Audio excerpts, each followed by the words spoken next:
আছে গো চুলো, মাটির চুলো আছে গো, মাটির চুলো, নিয়ে নিন গো, নিয়ে নিন, মাটির শক্ত চুলো নিয়ে নিন, এই চুলো আছে গো চুলো।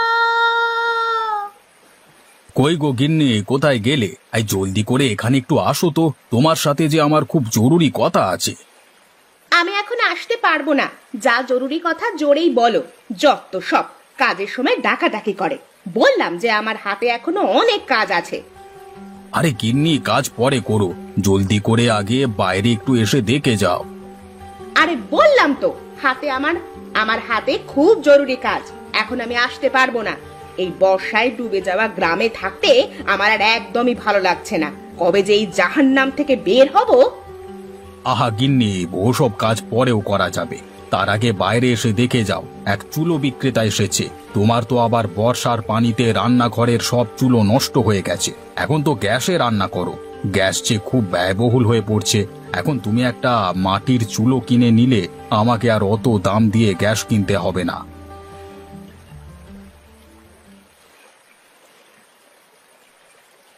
ওই দেখো, এক মহিলা বর্ষার পানিতে হেঁটে হেঁটে মাটির চুলো বিক্রি করছে। তুমি এক্ষুনি একটা চুলো কিনে রাখো, বলা তো যায় না কখন আবার তোমার ওই গ্যাস শেষ হয়ে যায়। হ্যাঁ হ্যাঁ, আমাকে তো এখন গ্রামে মাটির চুলোতেই রান্না করতে হবে। কত করে বললাম এই বর্ষার সময়টা চলো শহরে থেকে আসি, তা না, এখন সে আমাকে এই বর্ষার ভেতরে মাটির চুলো দিয়ে রান্না করাবে। যত সব। আহা গিন্নি, রাগ করো না, কখন কি হয়ে যায় তা তো বলা যায় না। তাই তো তোমাকে একটা মাটির চুলো কিনে দিচ্ছি। তাহলে ডাক দিচ্ছি তাকে। এই যে, এইদিকে আসুন, আমাদের একটি চুলো লাগবে। এই তো আসছি বাবু, একটু অপেক্ষা করুন। একটা মাটির চুলোর দাম যেন কত বলছিলেন?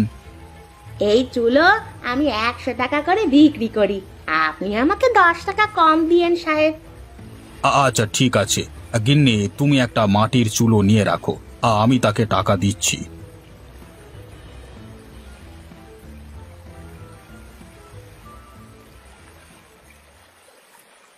যাক বাবা, আজকের চুলোটা বিক্রি করে ফেলেছি। এবার এই টাকা নিয়ে এখনই বাড়ি যাই। এভাবে প্রতিদিন আমি একটা দুটো করে চুলো বিক্রি করতে পারলে খুব ভালো হবে। বর্ষার দিনে সবাই তো আর বাইরে ঘরে রান্না করতে পারে না। হঠাৎ করে গ্রামে যে কি হলো, চারিদিকে বন্যার পানিতে একেবারে তলিয়ে যাচ্ছে। সে যাই হোক, এখন থেকে আমাকে আরো বেশি বেশি চুলো বানাতে হবে। এরপরে যাদের বাড়ি রান্নাঘর ডুবে গেছে তাদের কাছে গিয়ে বিক্রি করতে হবে।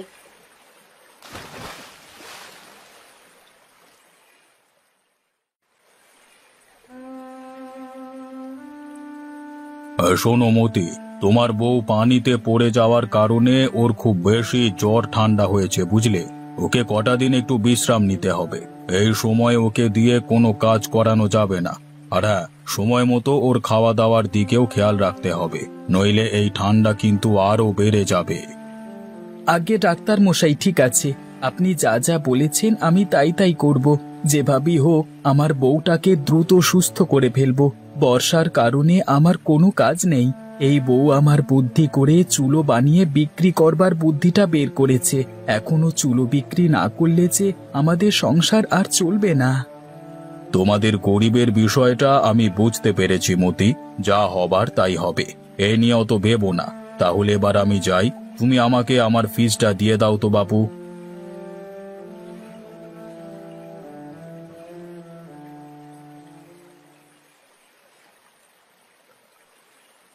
ওগো, কোথায় তুমি?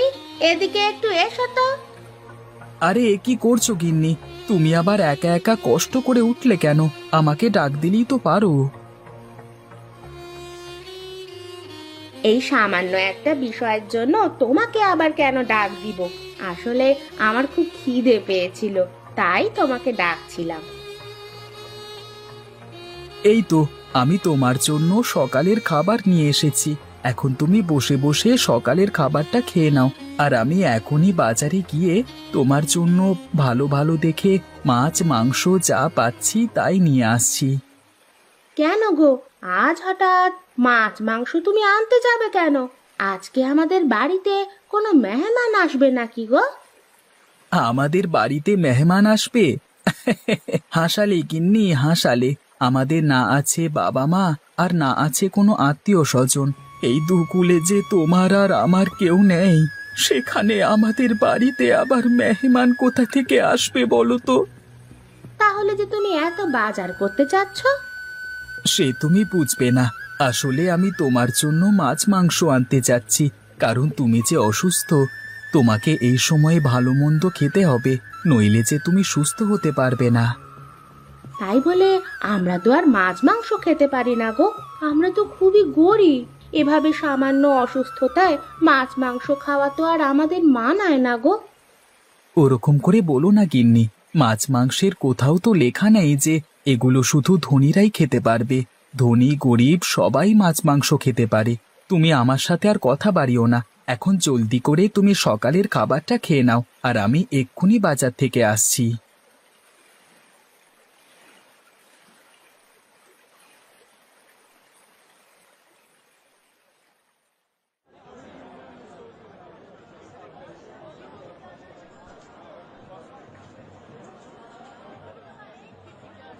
আরে তুই বিজয় না, আমাদের স্যারের ছেলে? তোকে তো আমি চিনতেই পারিনি। তুই কি আমাকে চিনেছিস বিজয়?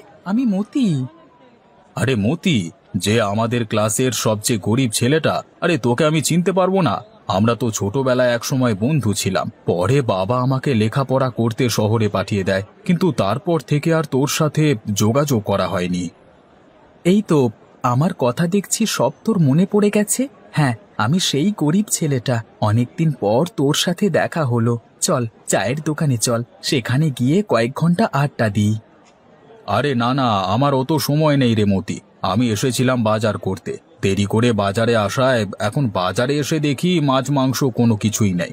ওদিকে যে এসব না নিয়ে গেলে গিন্নি আমাকে একেবারে মেরে ফেলবে। এখন দেখি কোনো একটা ব্যবস্থা করতে পারি কিনা। চারিদিকে পানিতে থই থই করছে। এই বর্ষার দিনে তুই কিছুই আর করতে পারবি না। যেহেতু আমার সাথে তোর দেখা হয়ে গেছে, তাহলে আজকে চল আমার বাড়িতে। তোর আর তোর বউয়ের নেমন্তন্ন। তোরা আজ আমার বাড়িতে মেহমান হয়ে চলে আয়। যদিও আমি গরিব মানুষ, তবে যতটুকু পারি তোদের আপ্যায়ন করব। আরে না না, তোকে এরকম চাপ দেওয়াটা একেবারেই ঠিক হবে না। আমরা অন্য কোনো সময় তোদের বাড়িতে যাব। আরে না ভাই, ওসব কথা বললে একদমই হবে না। তুই যেভাবেই হোক আজকে দুপুরে তোর বউকে নিয়ে আমার বাড়িতে চলে আয়। আমার বাড়িতে আজকে তোর আর তোর বউয়ের নেমন্তন্ন। আর শোন, আমার বাড়িটা কোথায় সেটা তো জানিস নাকি? এত করে যখন বলছিস তাহলে ঠিক আছে, আমি আজকে দুপুরে তোর বাড়িতে নেমন্তন্ন খেতে যাব। আর হ্যাঁ, তোর বাড়িটা না চিনলে আর কার বাড়িটা চিনবো? সে নিয়ে তুই একদমই ভাবিস না। সময় মতো আমরা চলে আসবো।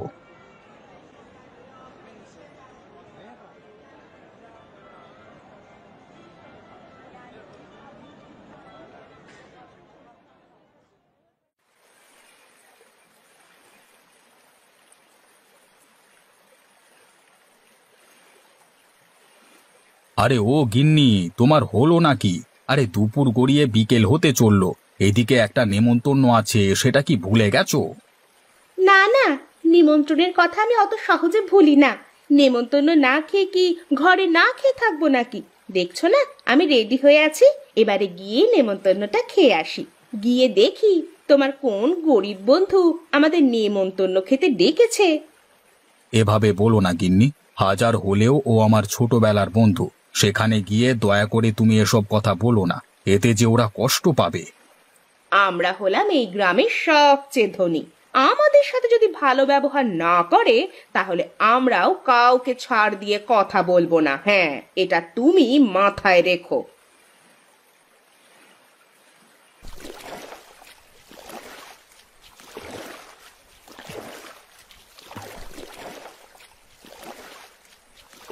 আরে বিজয়, তুই চলে এসেছিস বন্ধু। আয় আয়, জলদি করে আয়। হ্যাঁ হ্যাঁ বন্ধু, চল। গিন্নি চলো, ভেতরে চলো। হ্যাঁ হ্যাঁ, চলো ভেতরে চলো। গিয়ে দেখি কি কি ডাল আর ভাত রান্না করেছে।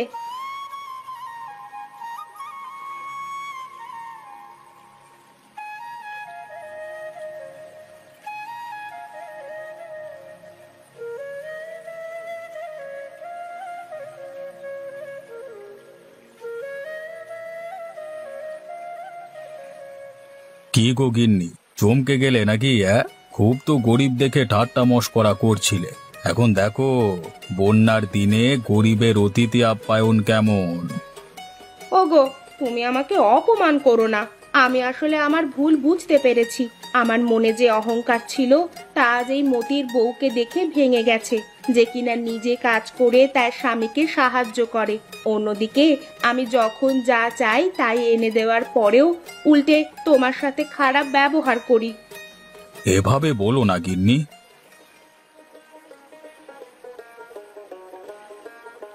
তো বন্ধু বিজয়, এবার খাওয়া শুরু করো। আমরা গরিব মানুষ, বন্যার ভেতরে আপনাদের অতিথি হিসাবে পেয়ে আমরা খুবই খুশি। আমরাও অনেক খুশি হয়েছি আপনাদের নেমন্তন্ন পেয়ে।